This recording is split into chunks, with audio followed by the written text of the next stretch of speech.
ಓಂ ಶ್ರೀ ಗುರುಭ್ಯೋ ನಮಃ. ಫ್ರೆಂಡ್ಸ್, ಎಲ್ಲರಿಗೂ ನಮಸ್ಕಾರ. ಪ್ರೀತಿಯ ತುಲಾರಾಶಿಯವರೇ, ಎಲ್ಲರಿಗೂ ಕೂಡ ಯುಗಾದಿ ಹಬ್ಬದ ಹಾರ್ದಿಕ ಶುಭಾಶಯಗಳು. ಈ ವರ್ಷದ ಯುಗಾದಿ ಹಬ್ಬವು ತುಲಾರಾಶಿಯವರಿಗೆ ಅತ್ಯಂತ ಅದೃಷ್ಟದ ಬದಲಾವಣೆಗಳನ್ನು ತರಲಿದೆ.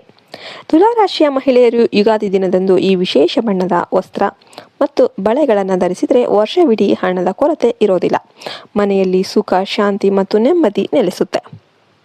ತುಲಾರಾಶಿಯ ಅಧಿಪತಿ ಶುಕ್ರದೇವ. ಶುಕ್ರನು ಸಂಪತ್ತು ಮತ್ತು ಐಶ್ವರ್ಯದ ಕಾರಕ. ಈ ಹೊಸ ವರ್ಷದಲ್ಲಿ ನೀವು ಅಂದುಕೊಂಡ ಕೆಲಸಗಳು ಕೈಗೂಡಬೇಕಂದ್ರೆ ಈ ವಿಶೇಷ ಬಣ್ಣದ ಬಟ್ಟೆಗಳನ್ನು ಧರಿಸಿ ಪೂಜೆಯಲ್ಲಿ ಪಾಲ್ಗೊಳ್ಳೋದು ಬಹಳ ಶ್ರೇಷ್ಠ. ಹೊಸ ಬಟ್ಟೆ ಕೊಳ್ಳಲು ಸಾಧ್ಯವಾಗದೇ ಇದ್ರೆ ನಿಮ್ಮ ಬಳಿ ಇರುವ ಬಟ್ಟೆಗಳಲ್ಲೇ ಈ ಶುಭ ಬಣ್ಣವನ್ನು ಆಯ್ದುಕೊಂಡು ಯುಗಾದಿಯ ಪವಿತ್ರ ದಿನದಂದು ಆಚರಿಸಿ. ಗೋಸೇವೆ ಮತ್ತು ತುಲಾರಾಶಿಯ ವಿಶೇಷ ಪರಿಹಾರಗಳು. ತುಲಾರಾಶಿಯ ಅಧಿಪತಿ ಶುಕ್ರ ಆಗಿರೋದ್ರಿಂದ ಈ ದಿನ ಗೋವಿಗೆ ಅಂದರೆ ಹಸುವಿಗೆ ಈ ಕೆಳಗಿನ ಆಹಾರ ನೀಡುವುದು ಅತ್ಯಂತ ಶುಭವಾಗಿರುತ್ತೆ. ಸಕಲ ಸಂಪತ್ತಿಗಾಗಿ ಅಕ್ಕಿ ಹಿಟ್ಟು ಮತ್ತು ಸಕ್ಕರೆ ಅಥವಾ ಬೆಲ್ಲವನ್ನು ಬೆರೆಸಿ ಆಕಳಿಗೆ ತಿನ್ನಿಸಿ. ದಾಂಪತ್ಯ ಸುಖಕ್ಕಾಗಿ ಬಿಳಿ ಬಣ್ಣದ ಸಿಹಿ ತಿಂಡಿ ಅಥವಾ ಅನ್ನವನ್ನು ಗೋವಿಗೆ ನೀಡಿ. ಆರ್ಥಿಕ ಪ್ರಗತಿಗಾಗಿ ಹಸಿರು ಹುಲ್ಲು ಅಥವಾ ಸೌತೆಕಾಯಿಯನ್ನು ಆಕಳಿಗೆ ಅರ್ಪಿಸಿ. ಇದರಿಂದ ಶುಕ್ರದೇವನ ಅನುಗ್ರಹಕ್ಕಾಗಿ ನಿಮ್ಮ ಹಣಕಾಸಿನ ಪರಿಸ್ಥಿತಿ ಅದ್ಭುತವಾಗಿ ಸುಧಾರಿಸುತ್ತೆ. ಇನ್ನು ರಾತ್ರಿ 9 ಗಂಟೆಗೆ, ಯುಗಾದಿ ದಿನ ರಾತ್ರಿ 9 ಗಂಟೆಗೆ ಗ್ಯಾಸ್ ಸ್ಟವ್ ಕೆಳಗೆ ಈ ಒಂದು ವಸ್ತುವನ್ನು ಇಟ್ಬಿಡಿ. ಒಂದು ಸಣ್ಣ ತಟ್ಟೆಯಲ್ಲಿ 1 ಹಿಡಿ ಬಿಳಿ ಅಕ್ಕಿ ಇಡಿ. ಅದರ ಮೇಲೆ 1 ಚಮಚ ಸಾಸಿವೆ, ಅರಿಶಿನ, ಕುಂಕುಮ ಮತ್ತು 2 ಏಲಕ್ಕಿ ಇಟ್ಟು ಗ್ಯಾಸ್ ಸ್ಟವ್ ಕೆಳಗೆ ಇದನ್ನು ಇಡಿ.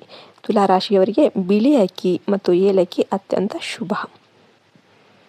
ಇದು ನಿಮಗೆ ವರ್ಷವಿಡೀ ನಿಮ್ಮ ಮನೆಯಲ್ಲಿ ಧಾನ್ಯಕ್ಕೆ ಕೊರತೆಯಾಗದಂತೆ ಮತ್ತು ನಕಾರಾತ್ಮಕ ಶಕ್ತಿಗಳು ಮನೆಯೊಳಗೆ ಬರದಂತೆ ತಡೆಯುತ್ತೆ. ಮರುದಿನ ಬೆಳಿಗ್ಗೆ ಇದನ್ನು ಯಾರು ತುಳಿಯದ ಜಾಗಕ್ಕೆ ಅಥವಾ ಹರಿಯುವ ನೀರಿಗೆ ಹಾಕಿಬಿಡಿ. ತುಲಾರಾಶಿಯವರು ಧರಿಸಬೇಕಾದ ಬಣ್ಣಗಳು ಏನೇನು? ಶುಕ್ರ ಗ್ರಹದ ಪೂರ್ಣ ಅನುಗ್ರಹ ಪಡೆಯೋದಕ್ಕೆ ತುಲಾರಾಶಿಯವರು ಈ ಬಣ್ಣಗಳಿಗೆ ಆದ್ಯತೆ ನೀಡಿ. ಬಿಳಿ ಅಥವಾ ಕೆನೆ ಬಣ್ಣ, ವೈಟ್ ಆರ್ ಕ್ರೀಮ್, ಇದು ನಿಮ್ಮ ರಾಶಿಯ ಶಕ್ತಿಯ ಬಣ್ಣ. ಇದು ಶಾಂತಿ ಮತ್ತು ಆಕರ್ಷಣ ಶಕ್ತಿಯನ್ನು ನೀಡುತ್ತೆ.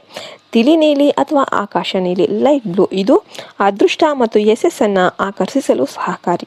ಗುಲಾಬಿ ಬಣ್ಣ, ಪಿಂಕ್, ಇದು ಸೌಂದರ್ಯ ಮತ್ತು ಪ್ರೀತಿಯನ್ನು ಹೆಚ್ಚಿಸುತ್ತೆ. ಈ ಬಣ್ಣದ ಬಟ್ಟೆಗಳನ್ನು ಧರಿಸಿ ಮಹಾಲಕ್ಷ್ಮಿ ಅಥವಾ ದುರ್ಗಾದೇವಿಯ ದರ್ಶನ ಮಾಡಿದರೆ ಈ ಹೊಸ ವರ್ಷದಲ್ಲಿ ನಿಮಗೆ ಎಲ್ಲ ರೀತಿಯ ಸೌಕರ್ಯಗಳು ದೊರೆಯುತ್ತೆ.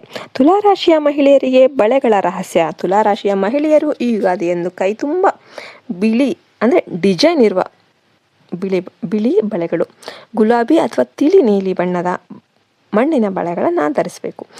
ಯಾವುದೇ ಕಾರಣಕ್ಕೂ ಕಪ್ಪು ಬಳೆಗಳನ್ನು ಧರಿಸಬಾರದು. ಇದು ಶುಕ್ರನ ಸೌಮ್ಯ ಶಕ್ತಿಯನ್ನು ಕುಂದಿಸಬಹುದು. ಬಂಗಾರದ ಬಳೆಗಳ ಜೊತೆಗೆ ಬಿಳಿ ಅಂದರೆ ಪ್ಯೂರ್ ಬಿಳಿ ಅಲ್ಲ, ಅದಕ್ಕೆ ಡಿಸೈನ್ಸ್ ಇರಬೇಕು, ಅಥವಾ ಗುಲಾಬಿ ಬಣ್ಣದ ಬಳೆಗಳನ್ನು ಧರಿಸೋದು ತುಲಾರಾಶಿಯವರಿಗೆ ಅತ್ಯಂತ ಶ್ರೇಷ್ಠ. ಈ ಬಳೆಗಳ ನಾದವು ಮನೆಯಲ್ಲಿರುವ ದಾರಿದ್ರ್ಯವನ್ನು ಓಡಿಸಿ ಸೌಭಾಗ್ಯವನ್ನು ಆಕರ್ಷಿಸುತ್ತೆ. ಕೊನೆಯದಾಗಿ ಹೇಳೋದಾದರೆ, ಈ ಯುಗಾದಿ ಹಬ್ಬವು ತುಲಾರಾಶಿಯವರ ಪಾಲಿಗೆ ಸಮೃದ್ಧಿದಾಯಕವಾಗಿರಲಿ. ಈ ಸರಳ ಸಂಪ್ರದಾಯಗಳನ್ನು ಪಾಲಿಸಿ ಸಕಲ ವೈಭೋಗಗಳನ್ನು, ಸಮೃದ್ಧಿಗಳನ್ನು ಎಲ್ಲವನ್ನು ಕೂಡ ನಿಮ್ಮದಾಗಿಸಿಕೊಳ್ಳಿ. ನಿಮ್ಮ ಪಾಲಿಗೆ ಸಮೃದ್ಧಿದಾಯಕವಾಗಿರಲಿ. ಈ ಸರಳ ಸಂಪ್ರದಾಯ ಮರೆಯೋದಕ್ಕೆ ಹೋಗಬೇಡಿ. ವಿಡಿಯೋ ಇಷ್ಟ ಆಯಿತು ಅಂದರೆ ಲೈಕ್ ಮಾಡಿ ಮತ್ತು ಕಮೆಂಟ್ ಬಾಕ್ಸಲ್ಲಿ ಓಂ ಶುಕ್ರಾಯ ನಮಃ ಅಂತ ಕಮೆಂಟ್ ಮಾಡಿ. ಎಲ್ಲರಿಗೂ ಯುಗಾದಿ ಹಬ್ಬದ ಹಾರ್ದಿಕ ಶುಭಾಶಯಗಳು. ಜೈ ಹಿಂದ್, ಜೈ ಭಾರತ್ ಮಾತೆ. ಹರಿ ಓಂ ತತ್ಸತ್. ಸರ್ವೇ ಜನೋ ಸುಖಿನೋ ಭವಂತು.